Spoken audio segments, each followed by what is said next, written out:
السلام عليكم ورحمة الله تعالى وبركاته. مرحبا بكم معايا اليوم في قصة جديدة وأحداث جديدة من قصص مع حنان.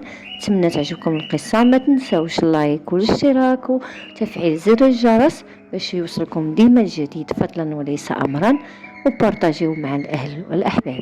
نبداو على بركة الله. ما بغيتش نتصدم غير بوحدي، سمعوا هادشي حتى الأخير. حسبي الله ونعم الوكيل. البنات، جيت نعاود لكم قصتي حيت ما بقيتش قادره نتحمل هادشي اللي درت، وضميري ولا مأذنبني والنعاس ما كنشوفوش. المهم البنات، انا تزوجت واحد السيد وهو الله يعمرها دار.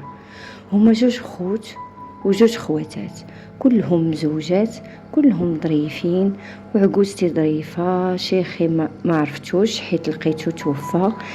تزوجت دازو 3 سنين، سكنت معاهم في الدار اللي لتحت وهما الفوق. جا الوقت اللي غادي يبغي خوه الصغير يتزوج، تما فين غادي تبدل حياتي بسبب ماما اللي ولات توسوس ليا فاش بداو يوجدوا العروسه. بدات تقول لي شوفي اش جايبين ليها، شوفي كيف دايرين لي عليها. انا الصراحه ما شفت حتى فرق، ولكني بسبب ماما وهضرتها دخلوا لي هاد الافكار لراسي. نهار تجمع الدفوع وغادي ليها، ماما جابت معها شي حاجه خلطاتها في الماء وبغات ترشها ليها. انا عييت من نطلب فيها، ما بغيتش هاد الشي حيت انا ما كنبغيش نأذي الناس، ولكني ماما قبيحه. شدتني من شعري، قالت لي غادي تكمشي ولا نوريك، ورشاتو ليها فوق دهاسها بنية هذيك السيدة ما طرا والو، داز كل شي بخير. وجات العروسة بنت ظريفة وزوينة مؤدبة، ولكن هي ماشي بحالي، خدامة على راسها وطوموبيلتها، عزلات السكنة ديالها حيت خو راجلي وجد دارو. هاد السيدة كانت كتجي عندنا وكتعامل معايا غير بالخير، ولكني كان عليها القبول بزاف مع جوزتي ولويساتي. هي بصراحة زينها عادي، ولكن وجهها فيه واحد البراءة وبشوش، الشي اللي كان كيخليني نحسدها عليه. وهادشي كله دخل ليا وتغلغل ليا في راسي بسبب ماما اللي فين ما كنا نتجمعوا تبقى توسوس ليا وتقول لي شوفي، وتغمز فيا شوفي ليلياتك كيف دايرين، شوفي راجلها كيف كيتعامل معاها. او بصح كان كيتعامل معاها بحب واحترام، كنشوف الحب ليها في عيني. حتى هي كنت كنبقى نتمنى لو راجلي كيدير ليا داك التعامل قدام دارهم. حتى انا، حيت انا راجلي كيبرك بعيد عليا وكيدير راسو ما كيعرفنيش حدا دارهم. المهم هاد السيده دارتني صاحبتها، ولات تجي تهزني بالطوموبيل وتخرجني معاها فين ما مشات، كتشري لي الحوايج وتقول لي لبسي هادي غتجيك زوينه، وتشري لي الماكياج. غيجي واحد النهار اللي غادي تحمل فيه وتشاركها معايا انا الاولى وعجوزتي ولويساتي.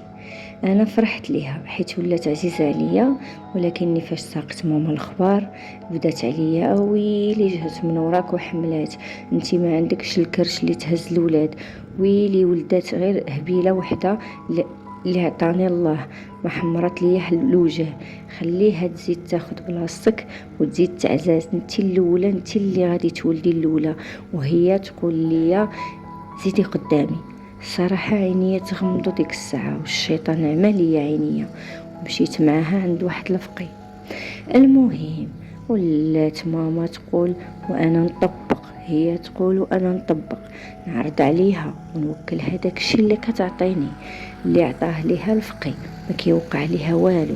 حتى لواحد النهار اللي قلت ليها تجي عندي وجات، وقلت ليها انتي ديما كتهلاي فيا وانتي ديما متقله، اجي نتهلا فيك. وجدت ليها الدوش والتبريمات ديال الجسم وفرحات، دخلتها وحكيت ليها وهزيت من وسخها. وفاش خرجات خديت الشعر من المشطه اللي عطيتها، مشطات بها، جمعته وعطيته لماما حيت هادشي طلباتو مني ماما. دازو 3 ايام وهي تقول لي ماما جيبيها عندي غندير الرفيسه ونعرضو عليها.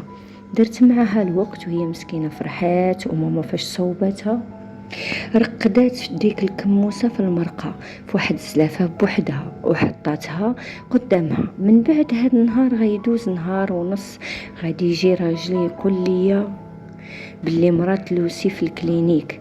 مشينا، طبيبة قالت لينا طاح ليها التربية. فرحت ديك الوقيته، ولكن هاد السيدة حياتها تقلبات من داك النهار، وتقلبات حتى حياتي معها، حيت صحتها مشات وما عمرها قدرت تولد من وراها، وهي ما بقاتش حاملة. راجلها وليت كنمشي عندها كتقول لي كنكرهو وبغى نطلق منه. لوسي حتى هو ما بقاش كيبغيها. كيف كان انا حملت وولدت الولد وكل شي فرحوا به حتى هي، ولكني انا ما قدرتش نفرح به. دازت عامين ماما ما حبساتش، واخا انا حبست ولات هي كتمشي عندها وكدير الدور ديال راه بحال بنتها، وهي بحكم امها توفات وباها واختها صغيره في تازا كيجيو مره في العام عندها. ماما لقات اللي بغات السيده ما بقى فيها لا صحه لا زين، وانا ما كنتش عارفه. ماما كتمشي عندها حتى النهار اللي ناض الصداع عندهم هي وراجلها وطلقها. قالت لي ماما كيف جيتك، وعاودت لي تصدمت حيت كانت عزيزه عليا، وانا ندمت على داك الشيء اللي درت. انا دابا عايشه وما عايشاش وسط هاد العائله،